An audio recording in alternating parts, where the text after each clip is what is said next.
Okay, well, that was pretty cool. We've been trying to get Ms. Galina to join us on this stage for quite some time. And I was struck by a few things. I was thinking back to when I started covering healthcare policy under the Juncker Commission. We used to talk about how maybe he would rather see DG Sante just not exist. And when Sandra Galina was appointed to head that department in the middle of COVID, when we needed to negotiate over vaccines, we knew that suddenly healthcare was being taken seriously. And if you're like me, whenever you tell people in Brussels that you work in the healthcare sector, they're like, oh, but it's not an EU competence. And I think that interview really captured how health policy is absolutely driven by politics. So people have been concerned about the medical device regulations for a long time, but when voters signaled that they wanted to cut red tape, and now we're seeing this MDR simplification. During COVID, we suddenly were started to think of health as more defense-related. That led us now to where we're at with things like the Critical Medicines Act. And now that competitiveness is the most important thing, now the Biotech Act and other measures are very important.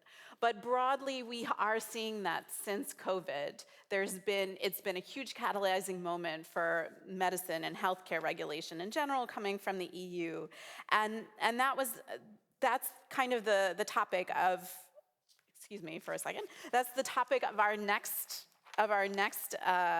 panel, questioning whether all of this new regulation will actually be enough to bridge Europe's competitiveness gap with other world powers. Beyond that, we'll ensure that new medicines reach patients fairly across Europe. These are these foundational questions that we've always been asking. And indeed, EU-level negotiations often water down ambitions or they stall out completely.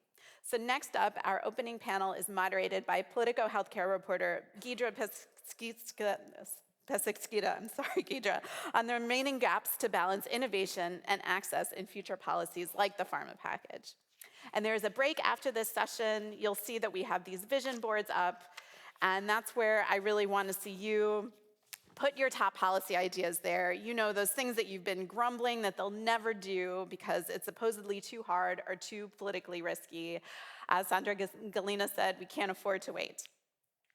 So for now, please give Giedre and the speakers a warm welcome.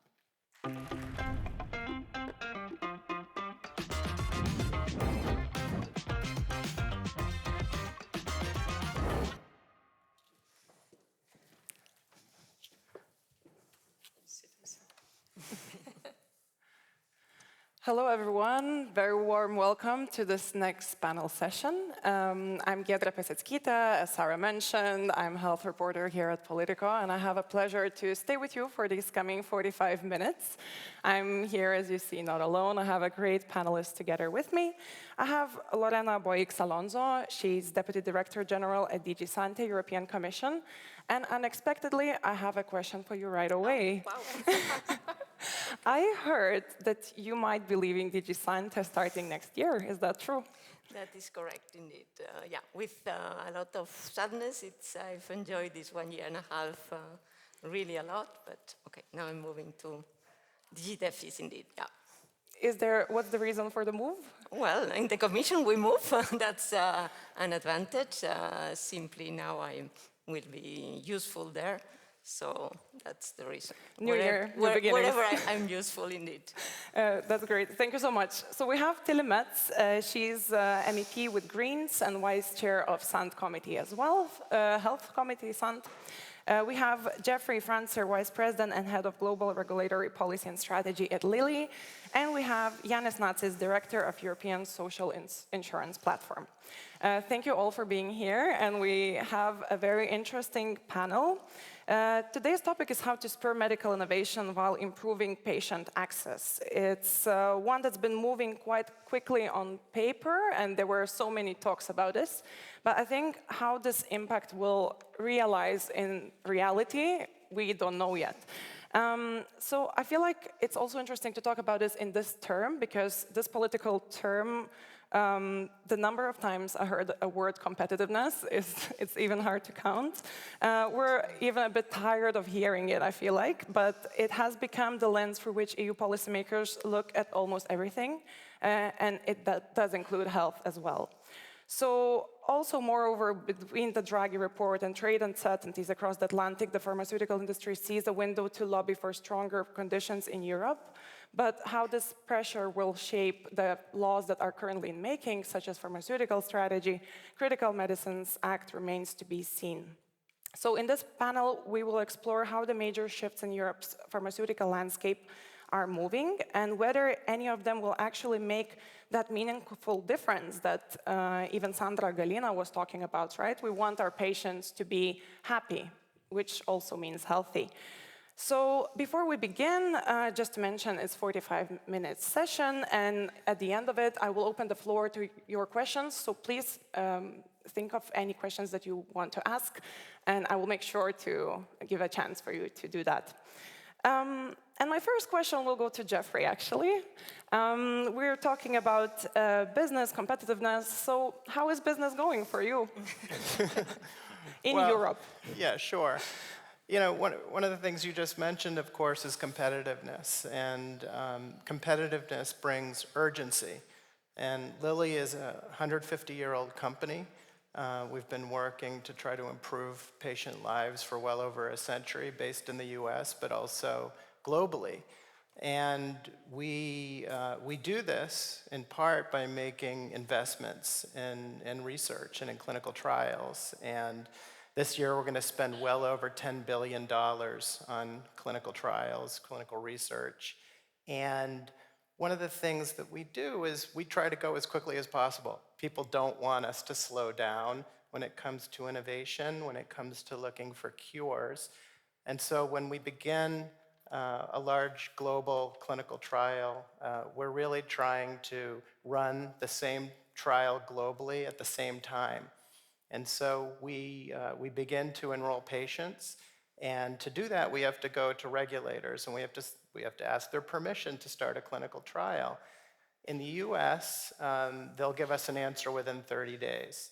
Now in China, they will also give us an answer within 30 days. We've looked back at our data, and it's taking well over 100 days in Europe to get an answer on whether we can go. And so we begin enrolling patients all around the world well before we're able to start in Europe. Mm-hmm. And it gets even more complicated if we have a clinical trial that involves a medical device such as a diagnostic. And that's the future of medicine, personalized medicine. So business is going really well for patients, I think. We're finding cures that help patients live longer lives. But it's also something that brings about a sense of urgency, and I think we can do better in Europe to try to bring more clinical trials here. You're mentioning clinical trials. Are there any other demands that you would have? Because we have a parliamentarian, we have a representative from the Commission. It's your chance to lobby. So clinical trials, anything else? I'm not making any demands, but I will say IP rights. Aside from urgency on clinical trials, we also have to look at how long it takes to get medicines approved. And again, around the world, we're looking at, by the way, I'm going to ask a trivia question here. Who knows the fastest regulator in the world for approving medicines? Maybe someone from the audience. Anybody know? It's Japan. And they're actually ahead of the FDA, which is second. We think that there are opportunities to accelerate at the EMA. Some of that can be working with other regulators, sharing some of the burden cooperatively. Some of it could be through AI. And some of it could be through better resourcing. And we have to look at that. And our companies are willing to step up. We pay user fees around the world to ensure that regulators can hire enough skilled staff. And that's something that we could explore is how do we make sure that regulators in Europe are appropriately resourced to meet the challenges. Okay. I have a final question, and I stop torturing you and I move to others. But I made a hypothetical situation where I have a friend in Lithuania who has diabetes too, right? Lily has Mounjaro, a drug for treating, for helping people with this condition. For now, it's available only in few EU countries. It's available in Germany, France, Italy, and Spain, but definitely not in Lithuania, Baltics, Cyprus. You get everything you want from Europe. Will you ensure that my friend who has diabetes too will get this drug? Well, first, I do hope that your friend can get the treatment that she deserves. And our goal is to develop our drugs simultaneously around the world, as I mentioned, then to get simultaneous approval and simultaneous patient access. And it's not easy to do that, but we are bringing Mounjaro to patients around the world, and I think people have probably heard we also have an oral GLP-1 that we hope will improve access even more. It won't have to be refrigerated, et cetera. And we are hoping that patients around the world will be able to get the treatment that they need. Thank you very much. So I hear you have certain requirements or certain ideas how to make this whole process quicker and ensure access. But we all know that all the demands also come with investment. And here I would like to bring Yanis. I would love to hear your thoughts, how to ensure that we're not pouring millions and billions euros in the demands of industry, but also getting something back. Yes, good morning, and thank you very much for the invitation. It feels good to be back here. I was here for the first edition back in 2015. Yeah, that's so true. It's interesting to look back how many things have changed or not. I would say that right now we need to start a bit with the basics. We are in an economic crisis in Europe. And if you don't believe me, just look at the data from France and Germany, the steam engines of European growth. At the same time, public budgets are under unprecedented pressure. Actually, it was only a couple of weeks ago at our annual ESIP forum, we had 4 CEOs of national health insurance funds. And the message was, the roof is on fire and probably the whole house is on fire. And what do I mean by that? I mean that we need to be very careful with the limited public money, the public resources that we have at our disposal, how we invest and how we use our leverage for that. Because it's not that in Europe we're paying too little. Actually, we're paying too much. And that is a message that needs to be clear, and we need to be very careful, especially as the European legislators are debating and considering extremely important pieces of legislation, that carrots come at a very high price. So we're looking at some very expensive carrots that we are about to grant to various sectors in many shapes and forms. And I don't think we'll have time, but it is worthwhile to have this discussion, whether it is worth it or not. And I think we all agree with a lot of points made in the Draghi report. But at the same time, I think it is extremely important, and maybe how many of you in the room agree with me that one of Europe's most important competitive advantages is actually our solidarity-based, until now, welfare systems. I mean, how many of you do you agree that our welfare systems in Europe are one of our competitive advantage? I see quite a few hands. So that is something that we really need to safeguard. That is why if we are to invest, and I think we should invest in certain sectors, let's invest wisely and let's ask for things in return for this public investment. The pot of honey is very small. And what I mean by honey is the public money available. Public money is very tight. Therefore, unless you're in defense, if you're in defense, there is money at this stage. That is why I think nobody in this room wants to decline reimbursement requests. Our members, the members of VIEWPOINTS, statutory social security institutions, which are household names across countries with decades long of experience, and of course, in some cases, hundreds of years of experience, they are signing deals with the companies daily, and we're offering companies a lot of advantages. I'm looking at Emer Cook, everything from early dialogue and early advice. Hi, Emer, good to see you. And I don't think that even the EMA wants to get to the point where we approve medicines that nobody can afford and nobody can have access to. I'll stop here because I can go on for a long time. Please, We will thank you very have more much. chances, yeah. Thank you very much, and I think there are a lot of interesting points raised.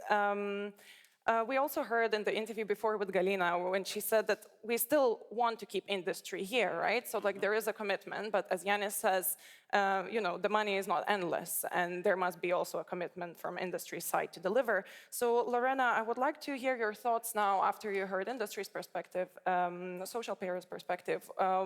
How Commission is trying to, you know, balance this act? No, it's an excellent question, and I agree with you that investing in health, it's essential also from the point of view of resilience. It's so much on fashion, defense, everything. We need healthy societies. Now, I think that by referring to all the acts that you mentioned at the beginning, and Sandra was saying it as well, it shows that we are really trying to find this balance in keeping a sector which is extremely innovative and competitive, as is the pharmaceutical and the medical sector in general, but making sure that this innovation is there for something. It's not for the sake of it. Innovation is there for the patient. So I think that in all the pieces of legislations and in all this puzzle of legislations, we are always trying to find the balance. Certainly is what we are trying to reach with the pharma package that is now under discussions. Let's hope for not much longer, where there is so much on the side of innovation to help things, to make things easier, to cut red tape, while looking at Timur again, to restructure a little bit EMA to make it agile, timelines, sandboxes. I mean, I think there is so much in the package, but at the same time to have these provisions on access. And I'm happy to see that this balance, as you see the negotiations ongoing, I see it there. So I think that that's a good example. Then I think that Sandra was, as always, brilliant in explaining everything else we are doing on clinical trials. I hear Jeff, I know it's tough. And I know the figures are not brilliant, but I think that the Commission also is observing that. We know that. And as Sandra mentioned, we will come in the context of the Biotech Act. We will be certainly simplifying the clinical trials regulation. Of course, I have to say as well that it's not only, in particular, when we talk about clinical trials, but in general, we tend to see always, well, regulation is the problem, regulation is the problem. Well, there is regulatory complexity. We are in a European Union of 27 member states with their national systems. Sometimes people forget that things maybe cannot be compared the same way to other third countries. But certainly there are other reasons, and I think Draghi mentioned it himself, where there is the risk averse of investors or the fragmented funding to research. So in the field of clinical trials, there are many angles to be seen, but certainly from the angle of regulatory complexity, we are on it. We are observing, but we are aware of what's going on, of the challenges, of whether it's different interpretations of the regulation, whether it's the combined studies. There are a number of issues, and right now we are looking at them and trying to fix it. Of course, I did mention the Critical Medicines Act also for trying to ensure access when it comes to critical medicines and other medicines of common interest. So we have a package where we try to balance. We didn't mention e-health data space, but for me, it's I love that one. If we talk about innovation, that's certainly something that will try to make also the European Union a very attractive market, and indeed the biotech to come, push for innovation as well. Do you think we will have this Christmas gift that we will get a pharmaceutical legislation by the end of the year? I hope so, and I think it's in reach. I think it's in reach. Now, I don't have a crystal ball, but the way I'm seeing the negotiations going, the way I see the constructive atmosphere, both from Parliament and from Council, I think it's in reach. Let's see. Tilly, you're there in the room, you know how the negotiations are going. Could you enlighten us how it's actually going, and do you also think that we can have the deal by the end of the year? Yes, I confirm just that, yes, we are really having very constructive trialogues right now, and we can really see also that the Council and the European Parliament are really not so far away regarding their position. So, and I must say also my other colleagues, MEP, are very motivated that we get something there, which really makes the balance, that is the title of today, between innovation and access, and that really puts the patient, the citizens, in the middle of the concern, and that we really do better in order to meet the unmet needs that are still there. So we have definitely to avoid, and that's one of the aim that we have here in the pharma package, to avoid this skyrocketing on prices. We need also to think at the same time, speaking about budget, about the optimization of certain treatments. So, but what we see also, yes, there is innovation in Europe, but in some sectors we are definitely also lacking innovation. So, and it's not that we are not having enough incentives. So we have very much, and it was already said also by Yanis, we're really putting a lot of money in innovation. But for me, it's really that we need public authorities to play a stronger role there in setting the priorities and also directing the funding. So not just giving money to the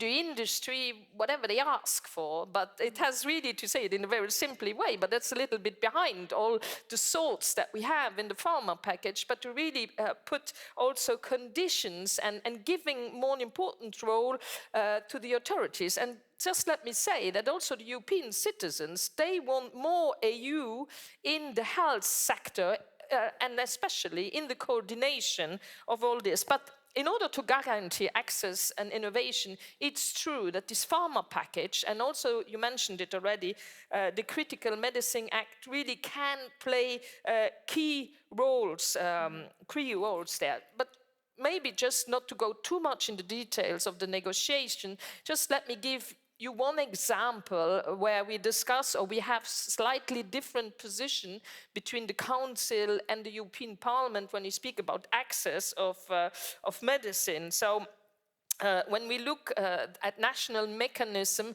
when we look at member states, they are saying, okay, member state can request to launch and supply a medicine, and if after 4 years there's no response, no supply, nothing going on, then there is no market protection and no prolongation anymore in that member state.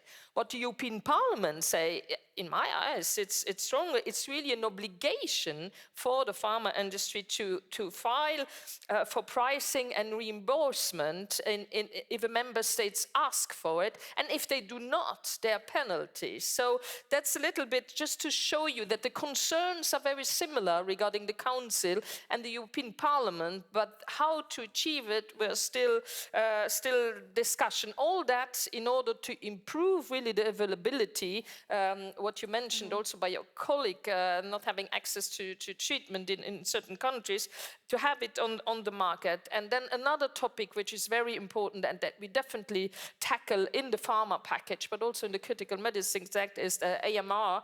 And there I think it's important that we think about the toolbox of incentives. I mean, we need to be more creative and also having other models there on incentives in order to tackle this pandemic, which is the antimicrobial resistance. And that's also something we tackle in those both files.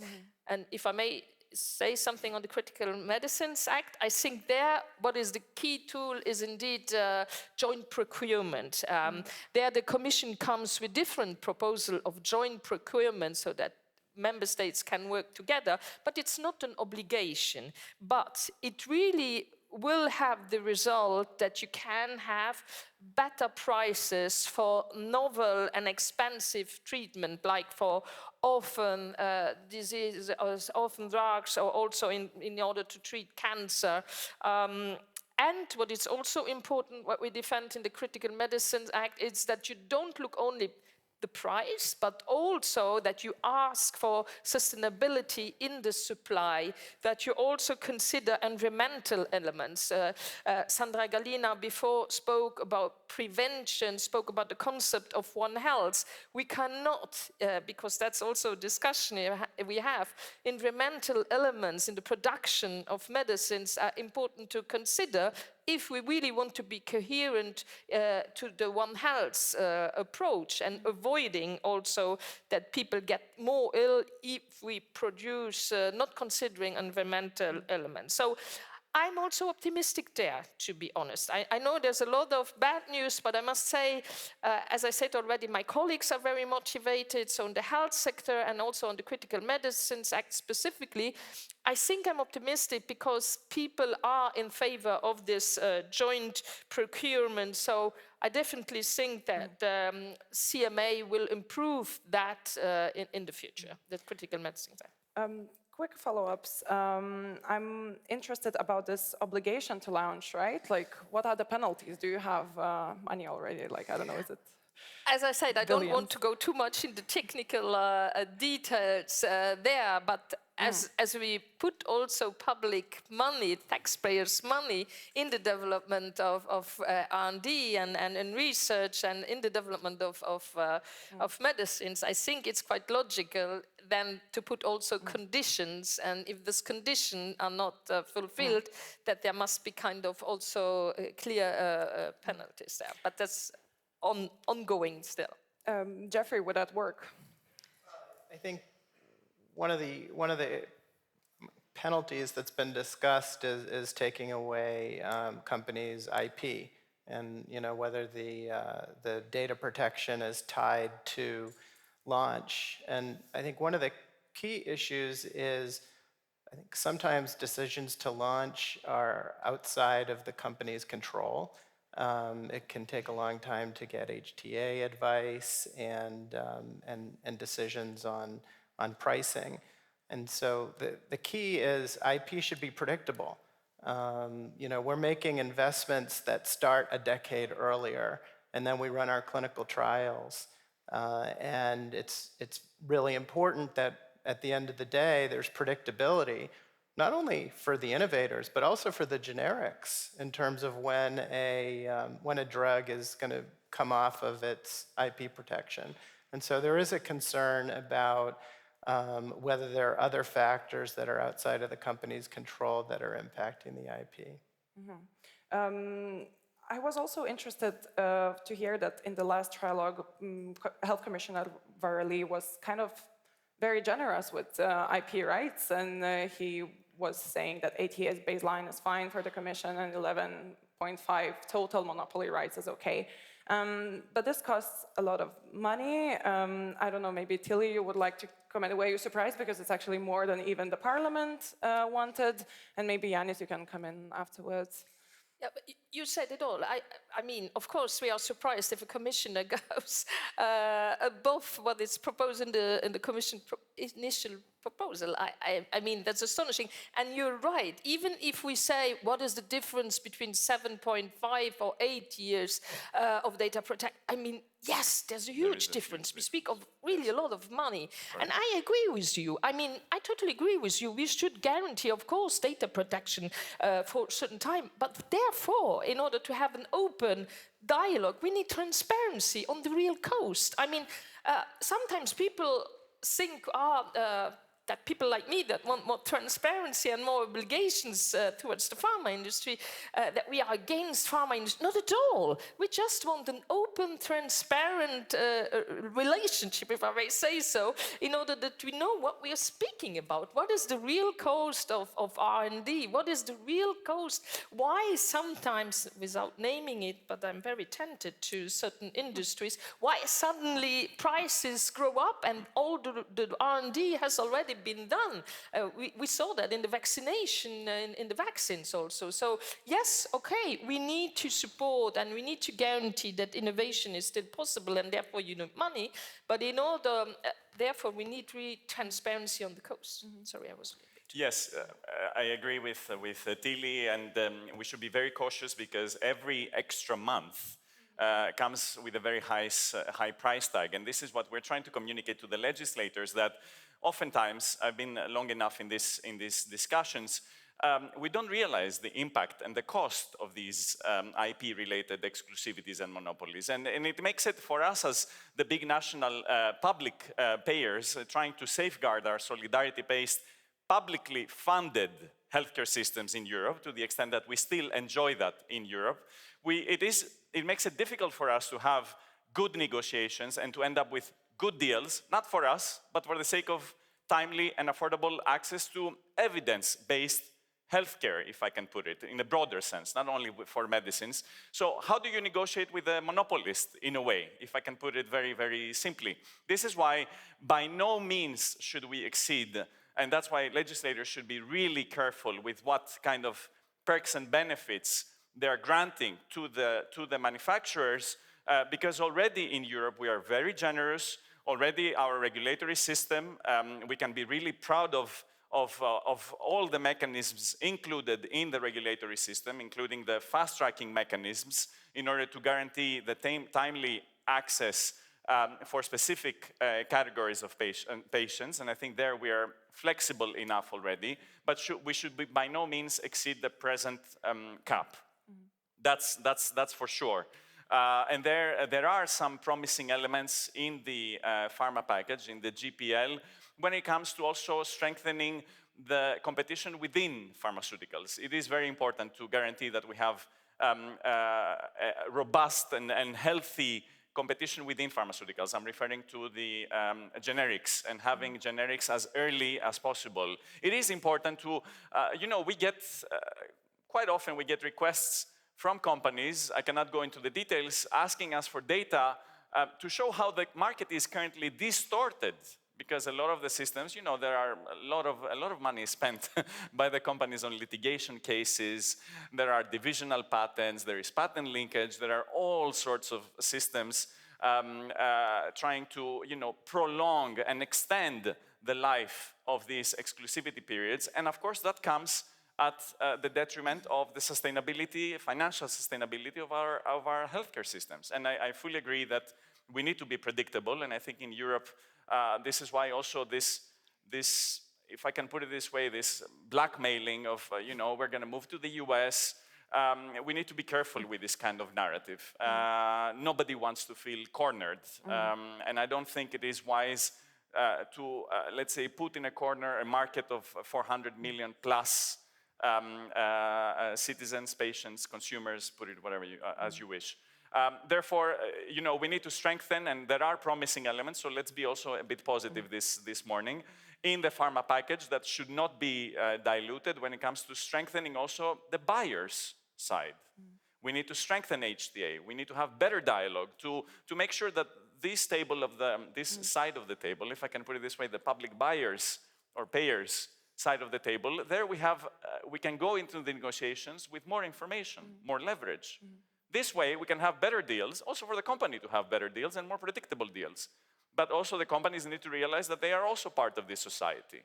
And if we get very greedy, then we are all losing, not only the companies or the publicly funded healthcare systems in Europe.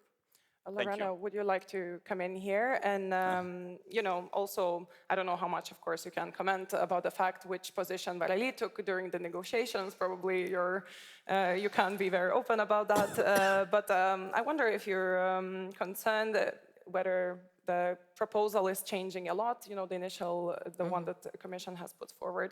And also what Yanis was mentioning about blackmailing. Is there a lot of blackmailing from the industry that you're getting? Lorena, I use the word, you don't have to use that either. No, I will not. Honestly, I must say that I don't think, I agree with Tilly that the positions of the two co-legislators are not that far apart. And I also think that they are not that far apart from the Commission proposal, at least the philosophy of the Commission proposal. You have been talking a lot about data protection periods, and it is true that we bet for a system of modulation, and the co-legislators have kept that philosophy of a modulation system, of course, with different durations, with different emphasis here and there. So it's something that I think it's reassuring. Also on Bolar, you were discussing about the entry of generics. Also, this is kept in the two positions. It is true, as Tilly says, that on access, it's a little bit, well, it's different, let's say. But it is kept there. So again, I'm optimistic, as I was saying before. Blackmailing, well, my only comment will be, I would repeat what Sandra said already. We are a market of 440 million. We have a stable and predictable system, which is, I think, something that is absolutely necessary. We were talking about predictability. And we, as we have been saying, are modernizing, simplifying our system, making it attractive. So that's what I would say. I would like to say something, because you mentioned HTA, Health Technology Assessment, is something we haven't mentioned, and indeed it's extremely important, both for the patient, but I would say also for member states, for industries, kind of the ideal piece of legislation. And here again, also very optimistic, because it's already in force. It's beautiful to see how it's being applied. We have currently 10 joint clinical assessments ongoing and 7 joint scientific consultations.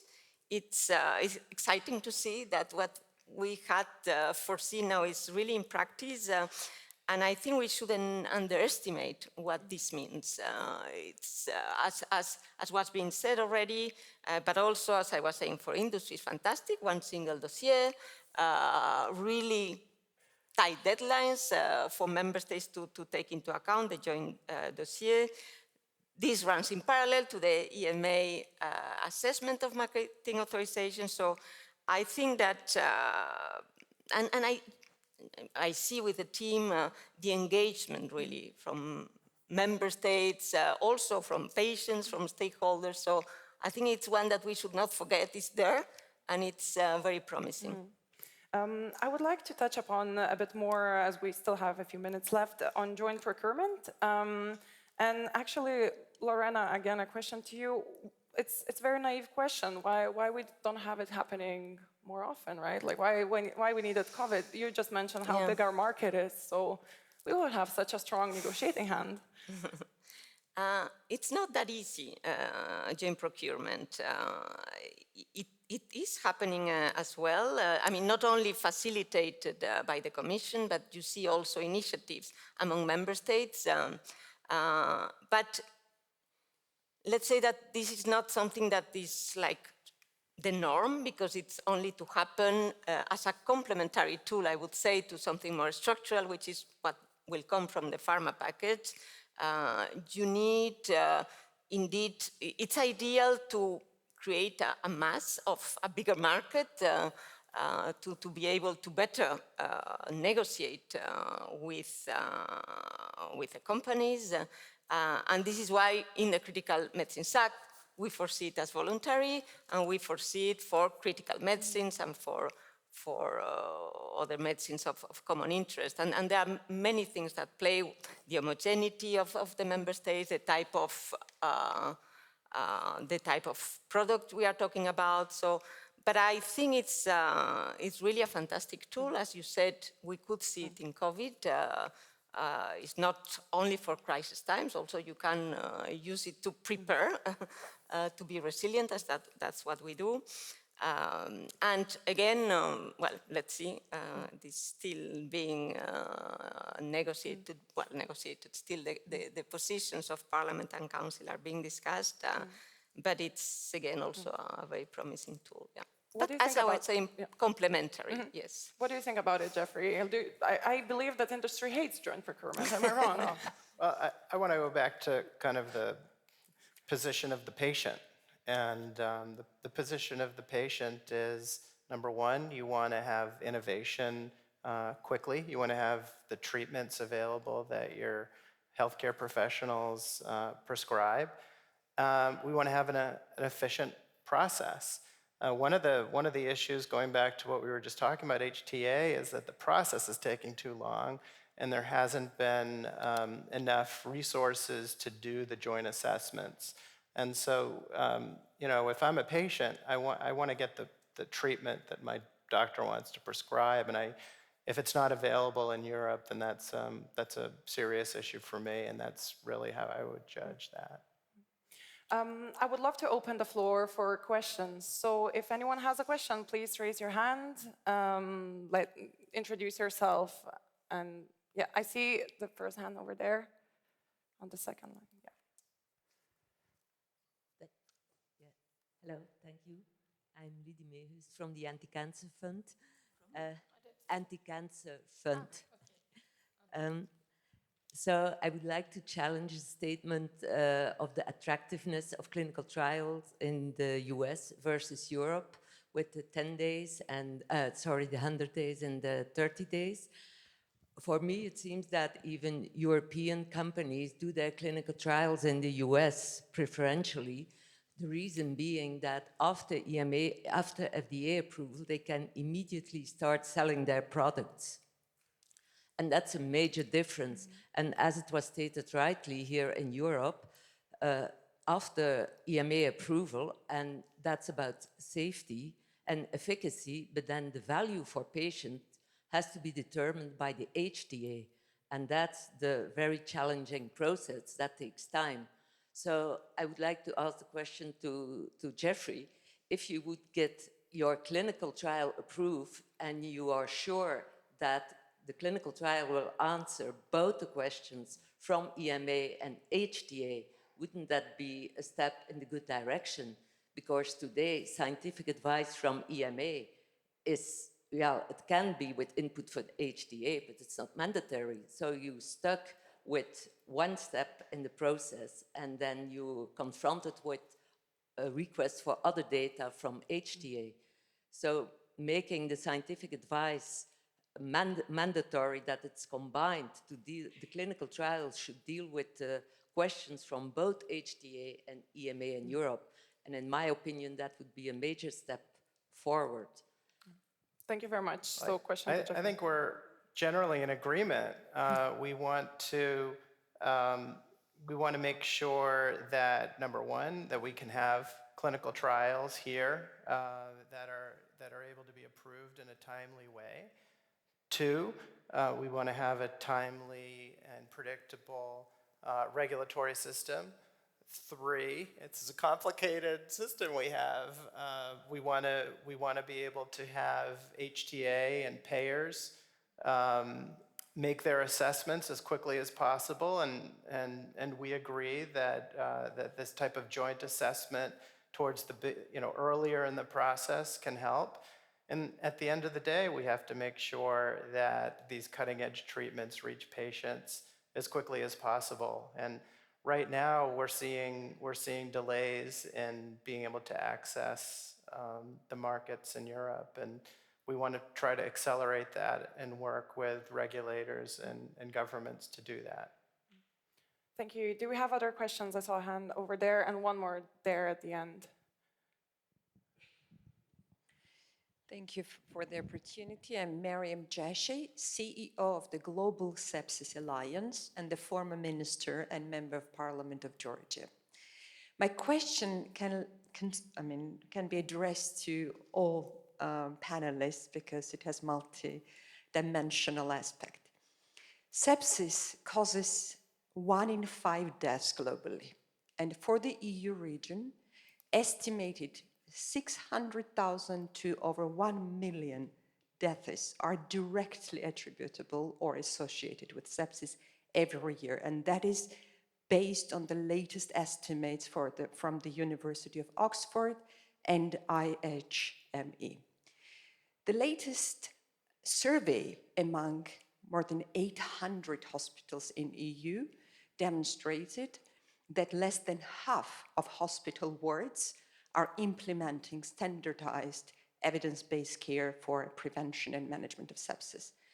So while we appreciate and really are grateful for prioritizing AMR on the EU politics and globally, and it's wonderful, sepsis is the human face of AMR, and we don't speak about it. Every fifth death, and we don't speak about it on sepsis in every fifth summit or every fifth meeting. So I would especially address my colleague from the European Parliament. Do you think we could position sepsis more prominently in the politics and as well as in the insurance policies or DG Santé policies? Thank you. So spotlight on sepsis. I think, would you like to comment, Elements? Because I feel like it was the... Yeah, I mean, it's part of a whole program and campaigning that we indeed would mention more explicitly also sepsis. I couldn't agree more on that, and specifically, as you said, also focusing on the hospitals. So yes, I think the general campaign, and I'm looking also at my colleague now, Lorena, would be, in order to avoid antimicrobial resistance, to more explicitly tackle also that. But we did already, I think it's such a long time that we have roadmaps and we try to do something in the context of antimicrobial resistance, but what we see, and we need to have a very holistic approach there without going now too much in the detail, but there's a lot of sectors indeed concerned. You mentioned here specifically the hospitals, knowing that we can make recommendation there, but I speak now, I'll let Lorena speak about it. But then at the end of the day, there's also a lot that is left to member states' competence also. But I agree with you to put it more on the agenda and focusing more on it explicitly. I agree on that. I would like to give the floor to the third hand that was at the end of the room, because we're running out of time. So please, after the talk, if you want to catch the panelists. Hi everyone, thank you very much. I'm Solène Jouan from the European Patient Forum. First of all, it will not be a question, it will be more a comment. I'm very surprised actually to follow this morning a panel discussion on balancing innovation and access, and I don't see any patient representative during the panel. I know the decision and the policies that you are going to take as a policymaker, as an industry representative, as a payer have an impact on you, but at the end of the day, not having access to a treatment is impacted far more as patient. And so linked to a little bit more transparency and accountability of a decision, my question will be for you, MEP Mess. So I wanted to know if Parliament position for obligation to notify pricing and reimbursement decision, you included in the Parliament position this mechanism access, a system to understand better when there will be actually an obligation to price for an obligation for pricing and reimbursement. Sorry, I'll rephrase my sentence.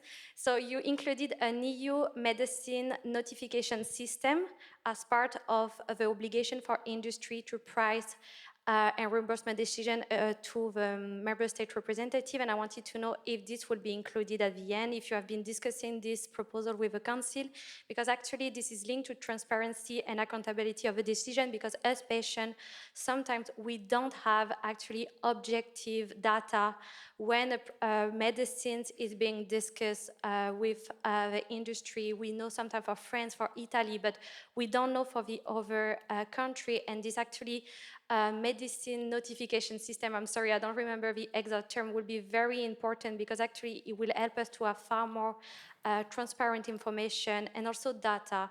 And this is what I was mentioning at the beginning. I mean, not having patients today representing in this panel, for me, is not linked to what we want at the end of the day.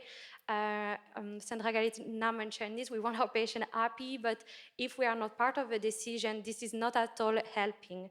So thank you so much, and sorry I was confused a little bit with the exact term. Thank you very much for the note. And actually, rightly said, I think we should try to do our best job and to include patients here as well. But Tilly, the question for you. First of all, if I may allow me to say, I agree with you. It would be nice to have a person really directly from a patient association.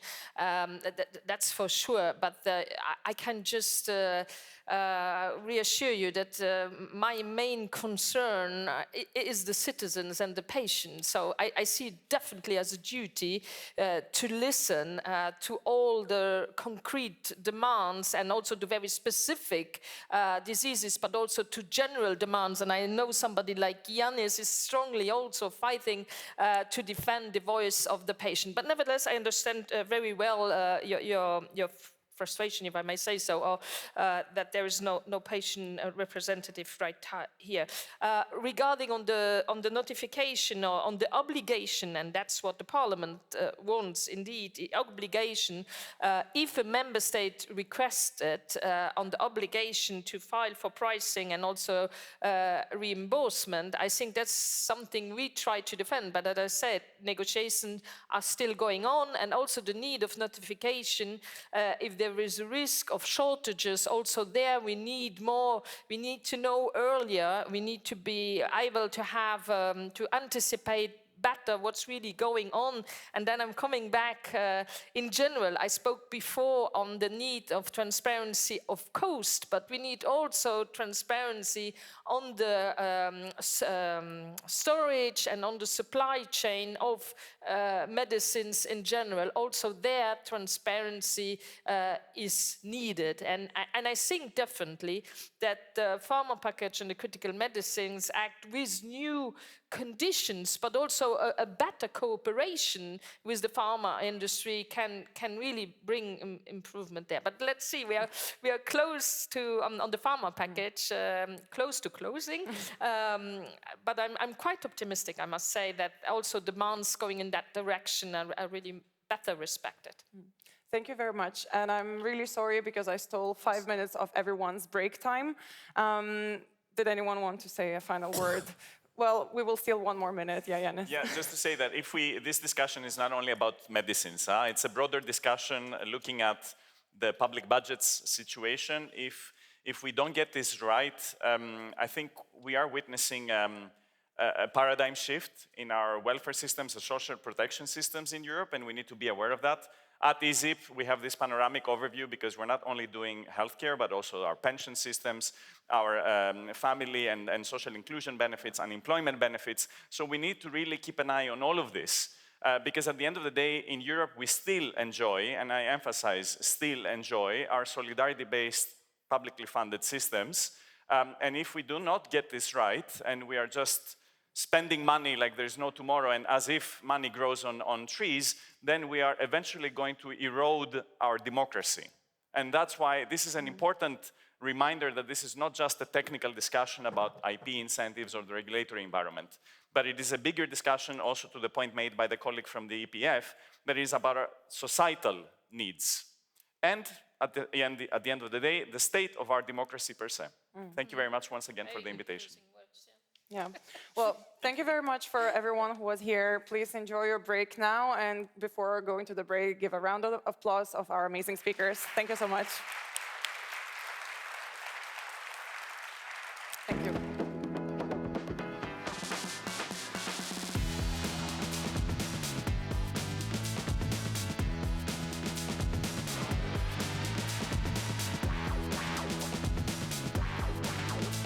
Are united in diversity. We are very heterogeneous in our opinion. We are doing this in our open democracies. Discussion is all open and loud, and I'm not for that. What is European Union? What is freedom? How we learn together.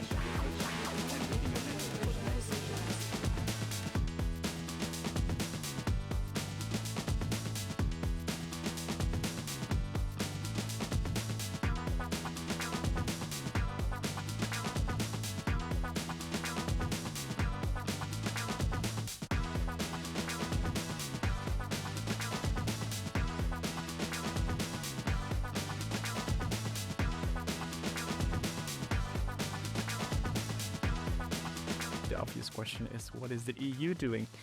What is our plan?